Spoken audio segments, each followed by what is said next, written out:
War doesn't always roar. Sometimes it whispers. In the muddy forests of eastern Ukraine, a new kind of conflict is taking shape. One without front lines, without massive offensives, without victory parades. This is the thousand cuts strategy, Russia's silent campaign of constant, calculated, and exhausting attacks. Not a war of conquest, but corrosion. Not a war for land, but for time.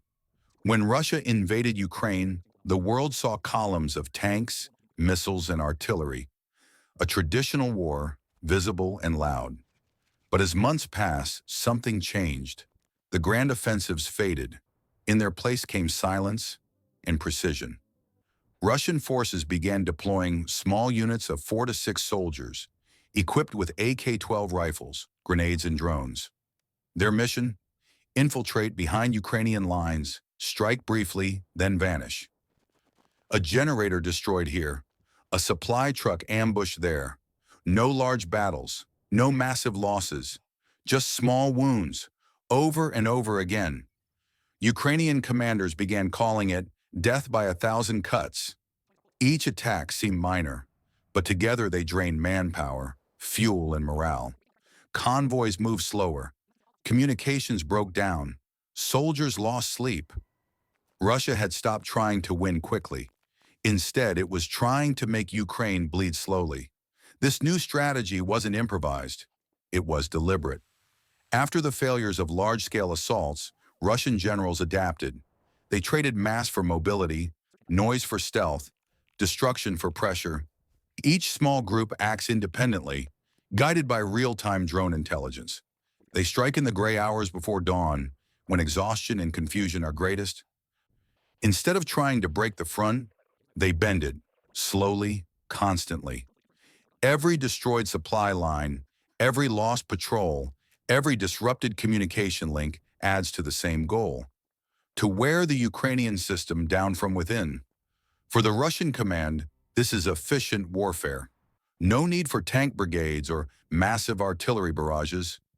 Just enough chaos to make the enemy collapse under its own weight. The cost is low. The effect? Enormous. It's not about victory today. It's about making sure the other side has no strength left tomorrow. And in the long run, fatigue becomes the most powerful weapon. War is not only physical, it's mental. Constant attacks create a rhythm of fear and exhaustion. Soldiers never rest. Commanders never predict the next move. Every sound in the night could be another raid. Every silence could hide another ambush. This wears down more than equipment. It breaks focus, unity, and will.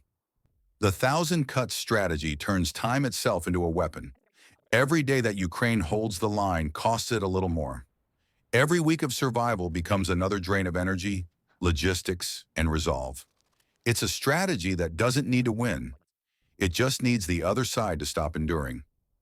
The thousand cuts strategy is not about brilliance or technology. It's about adaptation. About learning that victory in modern warfare doesn't always come from strength, but from stamina. It's the war that doesn't end in explosions, but in exhaustion. The war that doesn't destroy armies, it dissolves them. In this quiet, methodical conflict, Russia has discovered something ancient and new. You don't need to crush your enemy if you can make them collapse themselves. This is the war of 1,000 cuts, silent, endless, precise. If you want to understand not just how wars are fought, but why they evolve, subscribe to Defense TV, where we decode the battlefield and define the future.